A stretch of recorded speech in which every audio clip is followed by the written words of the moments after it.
un enamorado, por lo que te he leído siempre y de declaraciones que te he escuchado, del silencio en el teatro.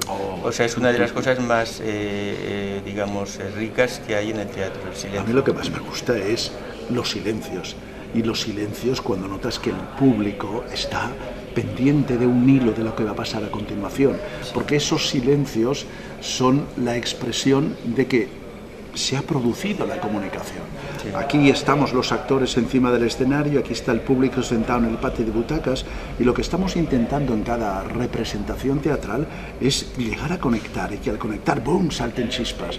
Entonces, los silencios, a veces en el teatro, son la expresión de que se ha mantenido la conexión, se ha llegado y se encuentra uno en un estado de máxima satisfacción prácticamente. Los actores tenemos el peligro, es un peligro de recrearse demasiado en los silencios.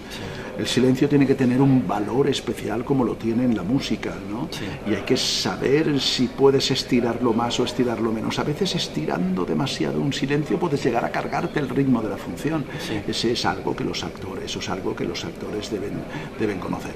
Pero sí, es un placer increíble cuando de repente, porque el personaje y la acción lo pide, se produce un silencio y notas desde el escenario que ese silencio está lleno de emoción, y que el público entero, las 400 personas o 800 o 1000, depende del tamaño del teatro, están pendientes de lo que va a pasar a continuación, que no se atreven ni a cerrar la boca, ni a mover la mandíbula, ni a pestañear prácticamente.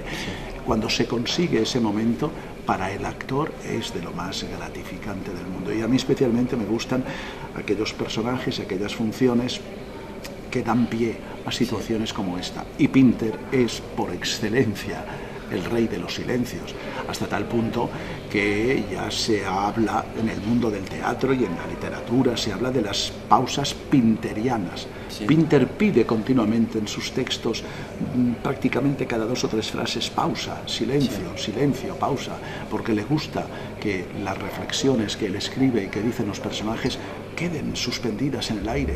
Sí. Porque, a excepción de ahora que yo estoy hablando sin parar y hablo demasiado y te vas a volver loco para editar esto, lo veo clarísimo y para transcribirlo, pero a diferencia de esto, normalmente la gente no habla mucho, la gente habla, se calla un rato y demás, o sea que voy a hacer una pausa pinteriana, me voy a callar un ratito. Vale, entonces una pregunta, ¿el actor se ve con poder en el sentido que domina al público, total, que puede dominar al público, de que con un silencio puede provocar que el público se calle, con un grito puede provocar que... Sí, pero no solamente, por supuesto que el actor tiene poder en el escenario, y no solamente lo tiene, es que debe tenerlo. El actor tiene obligación de ser autoritario encima del escenario. Sí. Él es la autoridad, él es el celebrante de ese rito que es toda representación. Sí. Y él es el que dirige y conduce la representación. Sí. Digo el actor, pero hablo también del resto de los actores, actores en escena.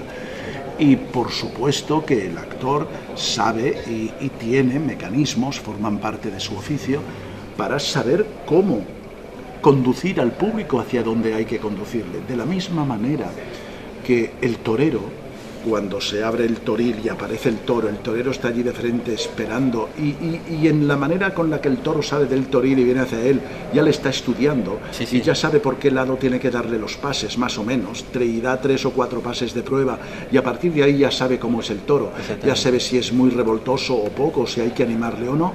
Lo mismo con el teatro, empieza la función y el público es distinto cada noche, y el actor percibimos qué tipo de público hay esa noche. Sí. Y si hay un público que está a lo mejor demasiado inquieto y demasiado participativo y demasiado ruidoso, pues tú tienes tus mecanismos y sabes cómo hay que hacer, cómo hay que tranquilizar ese público, porque la mejor manera de disfrutar de la función que estás haciendo a lo mejor es desde un estado de ánimo tranquilo. Sí. Y tú sabes que bajando el tono de voz, sí, no consiste, por ejemplo, si hay un público inquieto, no consiste en gritar más que ellos, al contrario.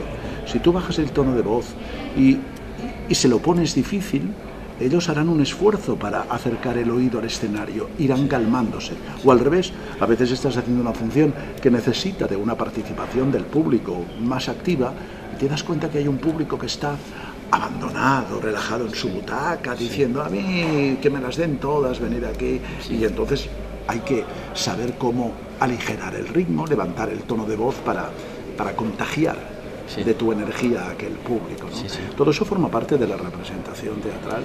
Por eso muchas veces cuando me preguntan, ¿no te cansas repetir siempre la misma función? Y digo, no, es que yo no repito nunca la misma función, es que no se repite nunca la misma función, es que cada función, cada representación es siempre diferente, porque en cada función, a partir del momento que se levanta el telón, te encuentras con un público, es decir, con un toro distinto, que no sabes cómo es, y tú la función se la tienes que hacer al público de ese día, no al público en abstracto, sino al público de ese día que tiene unas especiales características, y eso te obliga a que cada día hagas una función adecuada a ese público. En definitiva, una representación teatral es un diálogo entre los que estamos en el escenario y los que están en el patio de butacas, y aun cuando el texto de ese diálogo sea siempre el mismo y las palabras sean siempre las mismas y la historia sea la misma, si tú cambias cada día a uno de los componentes, a uno de los interlocutores y pones a un interlocutor nuevo, forzosamente el diálogo será distinto. Forzosamente, si tú vas cambiando cada día a uno de los interlocutores. Eso es el milagro diario del teatro. Y luego supongo que también el actor se plantea que el espectador para él es su primera función y última que la ve. Por lo tanto, el respeto del actor hacia el público que ve, que no tiene por qué saber si la función de ayer fue buena o mala. Exacto. El público tiene que ver la función por la cual ha pagado y por la cual compra una entrada y por la cual, a causa de la cual hace un ejercicio de generosidad increíble, que es tomar la decisión de ir al teatro, salir de su casa, gastarse el dinero de la entrada, gastarse un dinero en un parking, ya no digo cenar luego porque se puede volver a casa sin cenar, pero todo eso supone un empleo de horas y demás. Nosotros, los profesionales del teatro, director, actor y demás, no podemos desperdiciar ese esfuerzo de generosidad que hace el espectador. No podemos hacer que pierda el tiempo. Esas 2 horas en las que el espectador se sienta en el patio de butacas para que nosotros se las llenemos, nos ofrece 2 horas de su vida, nosotros tenemos que llenarlas de lo mejor que podamos. Y tenemos que hacer la función no ya al 100%, al 1000% absolutamente cada día. Debo decir que cuando estás haciendo un texto que te gusta y un personaje que te gusta, no cuesta ningún esfuerzo. Lo que está deseando un actor es que lleguen las 9 de la noche para salir a hacer la función. Y para salir a hacerla, todo el día se está preparando para eso. Por lo tanto, uno lo hace siempre lo mejor que puede, ¿no? Y tienes que tener muy presente lo que dices, que el público, a lo mejor, esas personas hasta han hecho un esfuerzo económico grande para venir a comprar la entrada de esa función y que a lo mejor no podrán volver al teatro hasta dentro de 3 meses. Y sería criminal si yo y mis compañeros y los responsables de la función le hiciéramos mal a sabiendas. No, a esas personas hay que darles lo mejor tuyo de cada día. Por otra parte, debo decir que no es ningún esfuerzo. Si a ti te gusta tu trabajo, ¿cómo vas a hacerlo mal? Lo que estás deseando es hacerlo lo mejor posible, porque la gratificación de ese trabajo que haces viene directamente del público y no hace falta que venga en forma de aplausos y en forma de bravos y en forma de vivas. ¿A ti eso no te llena el tema de los aplausos? Sí, me gusta mucho, por descontado, pero digo que no hace falta que el público aplaude y se ponga en pie y grite bravo. Durante la función ya te está llegando la gratificación. Es lo que hablábamos antes de los silencios. Cuando tú notas que, como decimos nosotros en lenguaje profesional, les tienes enganchados, cuando están respirando contigo al unísono, cuando estamos compartiendo público y actores la misma emoción y la misma piel de gallina, eso es mucho más gratificante para nosotros que media hora de aplausos puestos en pie.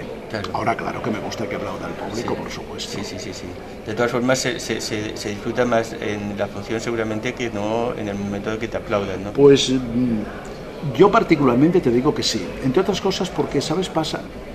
Lo hemos hablado varios actores y coincidimos que somos amigos y demás. Pasa una cosa, cuando uno termina la función, en el momento justo de terminar, uno a veces está todavía tan aturdido y tan cansado por el trabajo de lo que acaba de hacer, y como tienes que saludar inmediatamente, prácticamente sin transición, en lo que dura un oscuro, un cambio de luz, y saludar al público, a veces estás saludando, estás recibiendo los aplausos y no te enteras demasiado.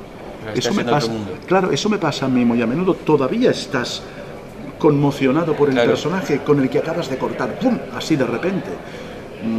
Sí, eso te pasaba, perdona que te interrumpa, en La Cabra, que Sí, hacías bueno. como una pausa antes de saludar y tenías que como recuperarte antes de... Sí, eso pasa casi en todas las funciones, sobre todo en aquellas que tienen una intensidad, como esta que estamos haciendo, ¿no? Entonces, cuando estás saludando ante el público, bueno, uno está saludando, uno está sonriendo si puede, a veces no puedes ni sonreír. A veces me dicen a mí, uy, estaba usted muy enfadado cuando saludaba. No, no estaba enfadado en absoluto. Es que estaba todavía en el personaje, no había desconectado del personaje, ¿no? Y claro, eso produce a veces un efecto casi cómico, porque de repente, pues cuando hemos terminado una función donde, por ejemplo, el público ha aplaudido muchísimo y hemos salido a saludar 7, 8, 9 veces, luego cuando ya después del último saludo, camino de los camerinos, es curioso cómo los actores cada uno lo percibe de forma diferente. Yo de repente digo, uy, qué poco han aplaudido hoy, ¿no? Casi no han aplaudido nada. Y otro actor me dice, ¿qué dices? ¡Qué barbaridad! Se han estado aplaudiendo, gritando bravo de pie. Pues no me he enterado, no me ha llegado a los oídos, porque yo estaba todavía metido en el personaje. Pero en cualquier caso, ese momento final de la función donde el público aplaude, y bueno, es como un tribunal que te da la nota de tu trabajo. Por eso precisamente hay que intentar hacer la función de la mejor manera posible para conseguir la máxima nota cada día. No hay nada peor que unos aplausos así de compromiso de una gente que está deseando marcharse y que se va pasillo arriba del teatro corriendo, que a veces también ocurre. También ocurre. Y una cosa que, abundando en lo que me decías antes de que el actor, en tu caso, está esperando a que llegue la función de la noche, pero en el caso tuyo de que estás haciendo tantas cosas y está polifacético, ¿cómo consigues en el momento de salir al escenario olvidarte de todo lo que has hecho y la clave de la concentración para poderla hacer bien? Bueno, eso es oficio. Eso forma parte de la técnica del oficio que uno aprende desde que empieza en el oficio. Sí es cierto que aun cuando, a ver, para mí lo más importante cuando estoy haciendo teatro, lo más importante es la función del día, la función de las 8 de la tarde o de las 9 más o menos. Y desde que me levanto por la mañana, yo estoy ya preocupado y pendiente por la función que tengo que hacer ese día. Hasta que llegan las 9 de la noche, desde el momento en que me levanto, sí es verdad que yo hago otras muchas cosas, siempre relacionadas con mi profesión, o reuniones, con futuros proyectos, con autores, con directores que te ofrecen cosas, o grabo algo de televisión, o pues eso, como ahora mismo, una entrevista, o escribo unos artículos para el periódico, o estoy rodando una película al mismo tiempo. Procuro que los rodajes de cine y de televisión no me coincidan demasiado con los del teatro, excepto algunas épocas determinadas que no pude evitarlo. Pero procuro, en cualquier caso, que no sea...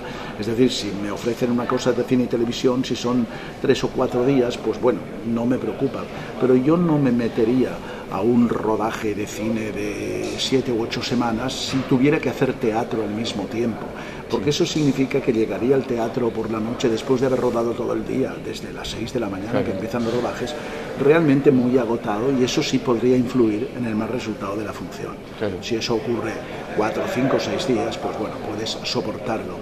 Pero sí, lo más importante, aun cuando yo esté haciendo muchas otras cosas a lo largo del día, la preocupación constante es la función. En el sentido, por ejemplo, ahora mismo, yo esta mañana me he levantado y he notado al respirar un ligero picor y he dicho, ay madre mía, Dios mío, ¿cómo está la voz? Yo cada mañana, lo primero que hago cuando estoy haciendo teatro, pero no soy un ser excepcional, como lo hacen todos los actores que son y han sido, lo primero que hago es probar la voz. ¿Así? Sí, decir la primera frase del texto de la función que está representando. O sea, esta función la empiezo yo diciendo tal cual. Y yo cada mañana, si me viera alguien en casa, yo en cuanto abro el ojo y en cuanto me incorporo en la almohada, lo primero que hago es decir tal cual y oírme a mí mismo por dentro como tengo la voz. Si me suena bien, bien. Si yo noto por dentro que la voz no suena como debería sonar, ya estoy temblando, ya estoy preocupado, ya estoy durante todo el día tomando cosas y demás. Y no solamente en este aspecto, digamos, técnico, sino también en el aspecto casi espiritual, ¿no? Psicológico.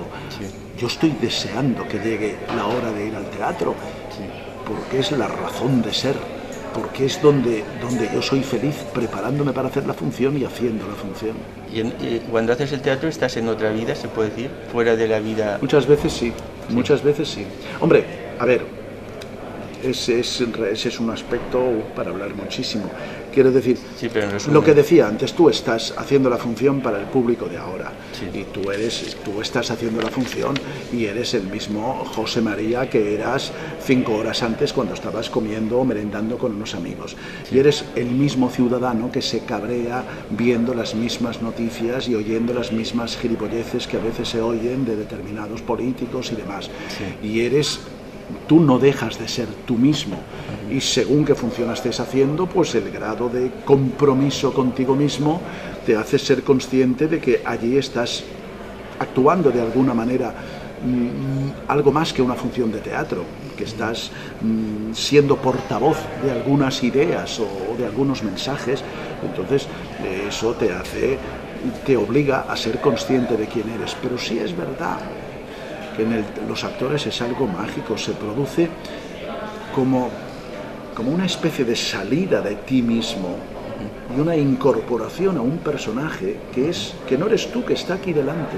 Es como si de repente, cuando viene el regidor y te dice 5 minutos y empezamos, y tú sales de tu camerino y te vas hacia el escenario, es como si durante ese trayecto tú fueras saliéndote de ti mismo y metiéndote dentro de un personaje que tiene tus mismas características físicas, tu misma altura, tu misma cara, pero que va caminando por delante de ti. Y parece como si tú, es una imagen en la que he reflexionado mucho, tú le fueras pasando tu alma a ese personaje, y el que sale a escena es el otro, no eres tú muchas veces. Hasta tal punto, y eso lo hemos experimentado todos los actores, que cuando estamos enfermos, la enfermedad se corta en el momento de salir a escena y vuelve a aparecer cuando se acaba la función. Sí, sí. Yo he tenido experiencias ahí, pero en primera persona y repetidas, con lo cual puedo dar fe de que eso sucede, de estar con un dolor de tripa espantoso, con una gastroenteritis espantosa y decir, Dios mío, no podré hacer la función, tendré que salir del escenario en algún momento porque mis necesidades fisiológicas me lo pedirán, porque en la vida real cada 10 minutos tengo que estar yendo al baño, y de repente sales muerto de medio y dices, no sé cómo podré aguantar 3 horas sin salir del escenario. Pues resulta que desde el primer minuto que tú pisas el escenario, se ha olvidado aquello. No tienes ninguna necesidad de ningún tipo, no tienes ningún apretón ni ningún retortijón de tripa. Yo lo he experimentado así y lo he experimentado también con un dolor de muelas. Mira, yo como anécdota, estaba en Zaragoza, no se me olvidará nunca, y me levanté un día por la mañana con un terrible dolor de muelas y con una infección en una muela, y entonces fui corriendo a un dentista de urgencia y le dije, tengo que hacer 2 funciones esta tarde. Era la época, años antes, que hacíamos 2 funciones. La solución para que estés bien a las 7 de la tarde, eso eran las 9 de la mañana, es que te la quite ahora mismo, pero te la tengo que quitar prácticamente sin anestesia porque tiene flemón, infección. Eso que pasaba antes, ahora ya es mucho más fácil todo eso. Pues yo te estoy hablando de hace 30 años. Y le dije, haga usted lo que sea, pero yo tengo que estar en disposición de hacer la función y sin esa molestia aquí, sin ese dolor. Me quitó la muela. Efectivamente, en pocas horas aquello mejoró muchísimo y llegaron a 7 de la tarde y yo me fui al teatro a hacer la función, pero como es lógico, me disgusta un poco estar hablando de esto, pero bueno, como es lógico, pues cuando te quitan una muela, la encía sangra en algunos momentos determinados, y yo necesitaba estar limpiándome la boca de sangre muy a menudo. Y también avisé a todos mis compañeros y les dije, cuidado, yo he comprobado que no pueden pasar casi 10 o 15 minutos sin que yo tenga que estar escupiendo un poco de sangre en algún sitio, porque esto sigue sangrando un poquito. O sea que durante la función, cada vez que yo tenga necesidad, pues me iré un momento a un lateral y escupiré. Y entonces preparamos algunas palanganas o cubos alrededor por detrás del decorado, donde yo pudiera acceder fácilmente si eso sucedía. Bueno, yo recuerdo que en el momento de empezar la función, casi en el momento de levantar el telón, yo tuve ya necesidad todavía de volver a limpiarme la boca del hilito de sangre que seguía saliendo. La función duraba 3 horas, bueno, 2 horas y media, era Casa de Muñecas de Ibsen, me acuerdo. Empezó la función y se cortó la hemorragia radicalmente, pero radicalmente. Estábamos todos pendientes, los actores conmigo, de si pasaba algo. En ningún momento tuve necesidad. Cuando después de los saludos, al terminar la función, camino del camerino, comenté yo con mis compañeros, ¿habéis visto qué fenómeno tan grande? Durante toda la función no ha pasado nada. Estaba comentando esto y ya tuve necesidad otra vez de ir corriendo a deshacerme de la sangre que estaba saliendo. Correcto. Es decir, se reanudó. ¿Qué significa eso? Que se produce incluso algo somático, algo que como si saliéramos de nuestro cuerpo. Es decir, yo estaba interpretando en ese momento un personaje al que no le dolían las muelas y que no tenía ninguna hemorragia en las encías. Y es verdad, ese milagro se produce. Pues muchas gracias, José María, por tanta amplitud en tu... A ti, lo que pasa es que soy consciente de que te vas a volver loco para reproducir algo de esto, editar esto, porque tienes 1 hora y cuarto de material que resumir en 30 minutos. Exactamente. Pues bueno, allá tú. Exactamente, Eso te pasa por invitar a una persona que habla tanto y que le gusta tanto hablar de su oficio.